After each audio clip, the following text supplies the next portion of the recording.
வணக்கம் நண்பர்களே. அநீதிக்கு எதிரான குரல். நம்மை சுற்றி அநீதிகள் நடப்பதை காணும் பொழுது நாம் எழுப்பும் குரல் என்பது சாதாரண ஒன்று அல்ல. அது ஒவ்வொரு மனிதனுடைய ஒளித்திறனை காட்டும் ஒளி. அநீதி நடந்த இடத்தில் மௌனமாக இருப்பது அதை செய்பவராகவே இருப்பதற்கு சமம் என்ற பழமொழி இந்த சிந்தனையை தெளிவாக வெளிப்படுத்துகிறது.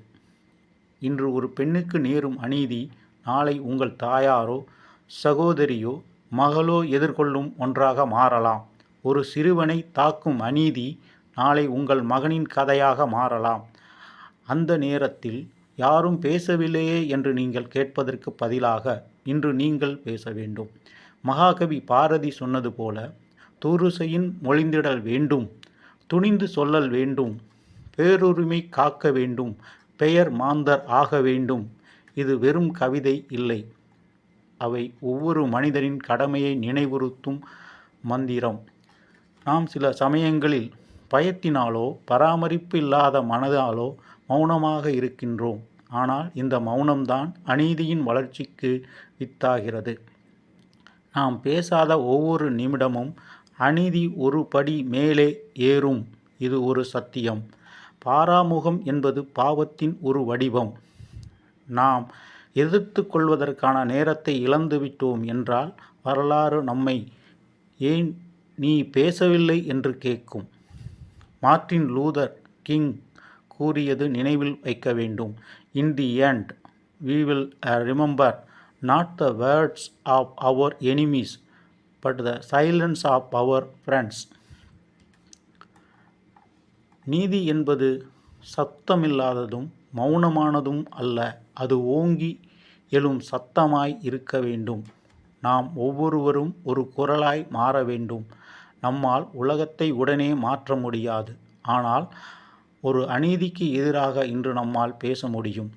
அநீதி நடந்தால் அதற்கெதிராக பேசாவிட்டால் நீயும் அநீதியில் பங்கு கொண்டவனே என்று பெரியார் கூறுகிறார். சாதி பேதங்களும் அநீதி செயற்பாடுகளும் ஒழிய வேண்டும் என்றால் கல்வி எல்லோருக்கும் சமமாக வேண்டியது கட்டாயம் என்று கர்ம வீரர் காமராஜர் கூறுகிறார். நீதி எங்கும் நிலைத்திருக்க வேண்டும், நீதி இல்லாத இடம் நாசத்திற்கு உள்ளாகும் என்று அறிஞர் அண்ணா கூறுகிறார்.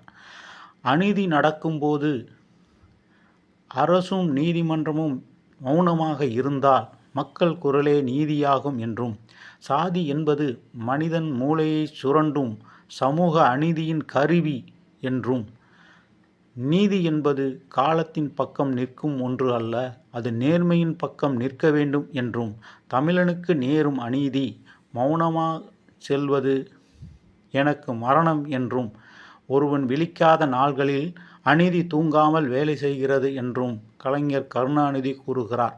நீதி இல்லாத சமுதாயம் ஒரு பெரிய சிறைச்சாலை போன்றது என்று அண்ணல் அம்பேத்கர் கூறுகிறார். அநீதி நடக்கும்போது மௌனமாக இருப்பது அந்த அநீதியை தூக்கி செல்வது போல என்று கவிஞர் வைரமுத்து கூறுகிறார். அநீதிக்கு எதிரான ஒவ்வொரு குரலும் ஒரு புதிய வரலாற்றின் தொடக்கம் என்று சமூக போராளி தண்டாயுதபாணி கூறுகிறார்.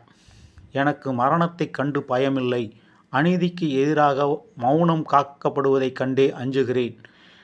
எந்த நேரமும் என் குரலை நசுக்கவும் என்னை கொல்லவும் உங்களால் முடியும், ஆனால் நான் வாழவே விரும்புகின்றேன். ஒரு பூவை பீத்து எறிய முடிகிற உங்களால் வரப்போகும் வசந்த காலத்தை தடுத்து நிறுத்த முடியாது என்று மலாலா போராடியது சாதாரண ரவுடிகளையோ கேங்ஸ்டர்களையோ எதிர்த்து அல்ல, பெண் கல்வி மறுத்த தாலிபான்களை எதிர்த்து. பேசுங்கள், எழுங்கள். எதற்காக என்றால் நீதி என்பது வெறும் சட்டங்களில் அல்ல, அது ஒவ்வொரு மனிதனின் சிந்தனையிலும் இருக்க வேண்டும். அநேகமாக அநீதிக்கு எதிராக சொல்லப்படும் ஒரு வார்த்தை 1000 பதிலாக பேசும். அந்த ஒரே வார்த்தை, அந்த ஒரே குரல், அது உங்கள் குரலாக இருக்கட்டும். நன்றி, வணக்கம். உங்களுக்கு இந்த காணொளி பிடித்திருந்தால் லைக் செய்து நண்பர்களுக்கும் ஷேர் செய்து எங்களது சேனலை சப்ஸ்கிரைப் செய்யவும்.